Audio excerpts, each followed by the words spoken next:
Beach. ഞങ്ങള് ബീച്ചിൽ പോവാട്ടോ, സൺസെറ്റ് കാണാൻ പോവാണ്.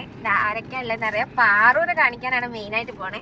പിന്നെ ആ ബാക്കിൽ ഒരാളുണ്ട്, ഞങ്ങളെ ചെറിയും പൗമിപ്പെണ്ണും ഉണ്ട്. പിന്നെ നമ്മളെ ഡ്രൈവർ, ഹലോ മിസ്റ്റർ ഷിബിൻ കുട്ടൻ, ഹായ് പറയൂ. ഡ്രൈവിങ്ങിലാണ് ഫുള്ള് കോൺസെൻട്രേഷൻ കേട്ടോ. ജാട. ഞങ്ങൾക്ക് ഇവിടുന്ന് കുറച്ച് ദൂരമല്ലോ കേട്ടോ, കാരപ്പുറമ്പ്. ഇവിടെ ബഡ് റോഡ് കേട്ടോ ബീച്ചിലാണേ പോകുന്നത്. മറ്റേ കോഴിക്കോട് ബീച്ചിലേക്ക് പോവാം, പക്ഷെ പെരുന്നാളൊക്കെ ആയതുകൊണ്ട് ഭയങ്കര തിരക്കായിരിക്കും. അപ്പോൾ പാറൂനെ ഒന്ന് സമാധാനിപ്പിക്കാൻ വേണ്ടി ഞങ്ങൾ ഇവിടെ ബഡ് റോഡുള്ള ബീച്ചിൽ പോകാം കേട്ടോ. അപ്പൊ ബാക്കി വിശേഷങ്ങൾ ബീച്ചിലെത്തിയിട്ട് കാണാം. ചോട്ടാ ഭീമിന്റെ ശക്തി, ആ പാട്ടറിയോ ഭൂമിക്ക്? ചോട്ടാ ഭീമിന്റെ ശക്തി അതിഗംഭീരം. അത്യാവശ്യത്തിന് നല്ല തിരക്കുണ്ടെന്ന് തോന്നുന്നു കേട്ടോ. കാറ് പാർക്ക് ചെയ്യാൻ ഒരു ഇത്തിരി സ്ഥലം എവിടെയില്ല, രണ്ട് സൈഡും ഫുള്ളാണ്. എന്തായാലും ഞങ്ങൾ ഇവിടെ ഇറക്കിയിട്ടിട്ട് ആള് സ്ഥലം തിരയാൻ വേണ്ടി പോയിട്ടുണ്ട് കേട്ടോ. ആ സമയം കൊണ്ട് ഞങ്ങൾ ഇത്തിരി കാറ്റൊക്കെ കൊള്ളട്ടെ. ഓൾറെഡി ഇവിടെ തന്നെ നല്ല തിരക്കുണ്ട് കേട്ടോ. എന്നിട്ടാണ് ഞാൻ പറഞ്ഞത് നമ്മുടെ മെയിൻ ബീച്ചിൽ പോകാമെന്ന്. അവിടെ പോയിരുന്നെങ്കിൽ കുറച്ചുകൂടി കൂടുതൽ സമയം സ്പെൻഡ് ചെയ്യാനുള്ള കാര്യങ്ങൾ അവിടെ ഉണ്ട്. അവിടെ ബീച്ച് മാത്രമല്ല, നമ്മുടെ കുട്ടികൾക്കുള്ള സ്പോട്ടും ഉണ്ട്, പിന്നെ എക്കോറിയ ഉണ്ട്. അങ്ങനെ കുറേ നമുക്ക് നടന്ന് കാണാനുള്ള സാധനങ്ങളും കുറച്ച് കൂടുതലുണ്ട്. എന്നാലും ഇവിടെ അത്ര മോശമൊന്നുമല്ല. നമ്മളെ കോഴിക്കോട് ഒരു ബീച്ച് അത്ര മോശമൊന്നുമല്ല കേട്ടോ. നോമ്പ് തുറക്കുന്ന ക്ലിയർ ടൈമിനാണ് കേട്ടോ ഞങ്ങളിവിടെ എത്തിയത്. എല്ലാവരും നോമ്പ് തുറക്കാനുള്ള സെറ്റപ്പൊക്കെ റെഡി ആയിട്ട് ഇരിക്കുന്നുണ്ട്. ഇപ്പോൾ കുറേ കാലമായിട്ട് അങ്ങനെയാണല്ലോ അല്ലേ, ബീച്ചിലൊക്കെ വന്നു കഴിഞ്ഞുള്ള നോമ്പ് തുറ. ഞാനിങ്ങനെ ഓരോ വീഡിയോസും റീൽസൊക്കെ കാണാറുണ്ടായിരുന്നു. ഇന്നാണ് അത് നേരിട്ട് കാണുന്നത് കേട്ടോ. റിലേറ്റീവ്സായിട്ടും ഫ്രണ്ട്സായിട്ടൊക്കെ ഒരുപാട് പേര് ഇങ്ങനെ വട്ടം കൂടി ഇരിക്കുന്നുണ്ട്. കുറേ പേര് എന്തൊക്കെയോ ബോക്സിലെ സാധനങ്ങളൊക്കെ വാങ്ങിക്കൊണ്ടുപോകുന്നുണ്ട്. എനിക്ക് തോന്നുന്നു ഇവിടെ തന്നെ കടയിൽ ഇങ്ങനെ നോമ്പ് തുറക്കാനുള്ള ഐറ്റംസൊക്കെ ഇൻക്ലൂഡഡ് ആയിട്ടുള്ള എന്തോ സാധനം വാങ്ങാൻ കിട്ടുന്നുണ്ട് തോന്നുന്നു. അപ്പോൾ അവരെ നോമ്പ് തുറയും കാര്യങ്ങളൊക്കെ അവിടെ നടക്കട്ടെ എന്ന് വിചാരിച്ചു ഞങ്ങൾ പതുക്കെ അങ്ങോട്ട് വെള്ളത്തിലേക്ക് ഇറങ്ങി കേട്ടോ. സൺസെറ്റ് ഞങ്ങൾക്ക് ജസ്റ്റ് മിസ്സായിട്ടോ. ഞങ്ങൾ വണ്ടി പാർക്ക് ചെയ്യുന്ന നേരം കൊണ്ട് സൺസെറ്റൊക്കെ അങ്ങോട്ട് തീർന്നു കിട്ടി. എത്ര നേരത്തെ ഇറങ്ങണമെന്ന് വിചാരിച്ചാലും നേരത്തെ അങ്ങോട്ട് എത്താൻ പറ്റില്ല. ഓരോരുത്തർ ഫുഡ് കൊടുക്കലും കഴിക്കലും ഒക്കെ കഴിഞ്ഞ് വരുമ്പോഴത്തേനും അങ്ങോട്ട് സമയമാവും. എന്തായാലും പാറൂനെ ഞങ്ങൾ ഇന്ന് ആദ്യമായിട്ട് ഇങ്ങോട്ട് വെള്ളത്തിൽ അങ്ങോട്ട് ഇറക്കിട്ടോ. ആദ്യമൊക്കെ വരുന്ന സമയത്ത് ഞങ്ങളിങ്ങനെ കരയ്ക്ക് നിന്ന് കണ്ടു പോവാം. ഞാൻ വെള്ളത്തിലൊക്കെ കളിക്കും, പക്ഷേ പാറൂനെ വെള്ളത്തിലേക്ക് ഇറക്കാറുണ്ടായിരുന്നില്ല. ഇങ്ങനെ പറയാറുണ്ടായിരുന്നു, പാറൂന് അപസ്മാരമുള്ളതുകൊണ്ട് തിര വരുന്നത് കാണുമ്പോഴും അതിൻ്റെ സൗണ്ടൊക്കെ കേൾക്കുമ്പോൾ ഇങ്ങനെയുള്ള കുട്ടികൾക്ക് പെട്ടെന്ന് അപസ്മാരം വരാനുള്ള സാധ്യത ഉണ്ട് എന്നൊക്കെ പറയുന്ന കേൾക്കാറുണ്ട്. പിന്നെ ഇപ്പോൾ വെള്ളത്തിൽ ഇറക്കി എന്താണെന്ന് വെച്ചാൽ അവൾ കുറച്ചുകൂടി വലുതായില്ലേ, അവൾ ഈ കാര്യങ്ങളൊക്കെ അറിയണ്ടേ. അവൾ ശരിക്കും ഫീൽ ചെയ്യുന്നുണ്ട് കേട്ടോ. വെള്ളം വന്ന് തട്ടുന്നതും അത് തിരിച്ചിറങ്ങി പോകുന്നതൊക്കെ അവൾ എൻജോയ് ചെയ്യുന്നുണ്ട്.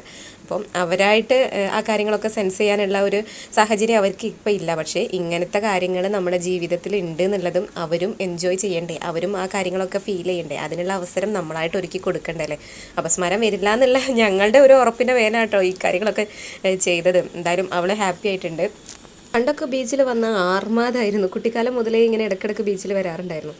പിന്നെ നമ്മളൊരു സുനാമിയൊക്കെ വന്നപ്പോൾ ആ ഒരു ചിത്രം മനസ്സിൽ കിടക്കുമ്പോൾ പിന്നെ എപ്പോൾ വന്നാലും ആദ്യം ഒരു പേടി ഉണ്ടാവും കേട്ടോ. ഇങ്ങനെ തിരയിലേക്ക് നോക്കി നിൽക്കുമ്പോൾ തിര ഇങ്ങനെ വലുതായി വന്ന് എന്നെ ഇങ്ങനെ വിഴുങ്ങി കൊണ്ടുപോകുന്നതൊക്കെ ഒരു നിമിഷം ഇങ്ങനെ കണ്ണിന് മുന്നിൽ കൂടെ മാഞ്ഞു പോകും. പക്ഷേ ആ ഒരു ശാന്തമായ അന്തരീക്ഷവും നല്ല കാറ്റും ഈ തിര വരുന്ന ഒരു സൗണ്ടും ഒക്കെ കേൾക്കുമ്പോൾ നമ്മളിങ്ങനെ അറിയാതെ കടലിലേക്ക് അലിഞ്ഞ് ചേരുന്നത് പോലെ തോന്നും. നിങ്ങൾക്കൊക്കെ അങ്ങനെ തോന്നാറുണ്ടോ? പിന്നെ ഞങ്ങളൊരു സെൽഫി സ്റ്റിക്ക് വാങ്ങിയിട്ടുണ്ട് കേട്ടോ. അപ്പോൾ അതിൻ്റേതായിട്ടുള്ള കുറച്ച് ഫോട്ടോ സെക്ഷൻസും കാര്യങ്ങളും ഒക്കെ ഉണ്ട്.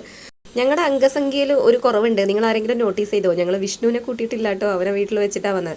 അവനെയും കൂടി കൂട്ടുകയാണെങ്കിൽ പിടിക്കാൻ 2 ബൈസ്റ്റാൻഡറും കൂടി എക്സ്ട്രാ വേണം. അതുകൊണ്ട് തൽക്കാലം അവനെ വീട്ടിൽ വെച്ച് അവനിനിയും വരാലോ. പണ്ടൊക്കെ ഞാൻ ചെറുതാവുന്ന സമയത്ത് ഇങ്ങനെ വെള്ളത്തിൽ വന്ന് കളിക്കുമ്പോഴേ മതി കളിച്ച് മതി പോവാന്ന് പറയുമ്പോൾ കാലൊക്കെ കഴുകി വൃത്തിയിൽ കയറും. എന്നിട്ടോ ചെരുപ്പൊക്കെ പിന്നെയും പൂഴിയിൽ കുഴയുമ്പോൾ പറയും ഒന്നുകൂടി കാല് കഴുകി വരാമെന്ന് പറഞ്ഞാൽ തിരിച്ചു പോകും.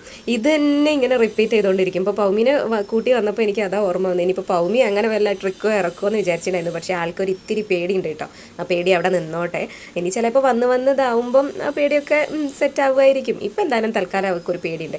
ഇവിടെ ഇവർ വെള്ളത്തിൽ കളിക്കുന്ന തിരക്കിലാണെങ്കിൽ ഞങ്ങളുടെ ഷിബിൻ കുട്ടന് പട്ടം പറത്തുന്നതിലാണ് കേട്ടോ ഇന്നത്തെ താല്പര്യം. അപ്പോൾ ആൾ വേഗം പോയി ഒരു പട്ടം വാങ്ങി വന്ന് ഭയങ്കര പറത്തലാണ്. പൊങ്ങി അങ്ങ് ആകാശം വരെ എത്തിയിട്ടുണ്ട്. ആൾ പണ്ട് പറത്തിയ കാര്യങ്ങളും ഇത് ടെക്നിക്കലായിട്ട് എങ്ങനെ പറത്തണം എന്നുള്ള കുറേ കാര്യങ്ങളൊക്കെ പറയുന്നുണ്ട്. പക്ഷേ എനിക്കതൊന്നും വലിയ മൈൻഡായില്ല കേട്ടോ. പിന്നെ അതൊക്കെ കഴിഞ്ഞ് ഞങ്ങളൊന്ന് കരയ്ക്ക് കയറിയപ്പോൾ ഇവിടെയും വെള്ളക്കളി.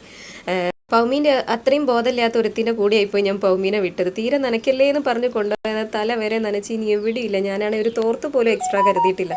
ഇനി പൗമിക്ക് പനി പിടിച്ചാൽ പിന്നെ ഞങ്ങൾ ഫുൾ ഫാമിലി ഒരു മാസത്തേക്ക് പനി പിടിച്ച് കിടക്കേണ്ടി വരും. അതൊക്കെ ഞാൻ ആരോട് പറയാൻ, ആര് കേൾക്കാനാ. എന്തായാലും ഫുള്ള് നനഞ്ഞ് കുളിച്ച് ഈ 2 കോഴിക്കളെയും തുടച്ച് വൃത്തിയാക്കിയിട്ട് ഞങ്ങളൊന്ന് കരയ്ക്ക് കയറിയിട്ടോ. ഇനി നമ്മുടെ ഫുഡ് ടൈമാണ് കേട്ടോ. കോഴിക്കോട്ടുകാരെ സ്പെഷ്യൽ എല്ലാവർക്കും അറിയാലോ അല്ലേ, കടുക്ക കല്ലുമ്മക്കായ പൊരിച്ചതാണ്.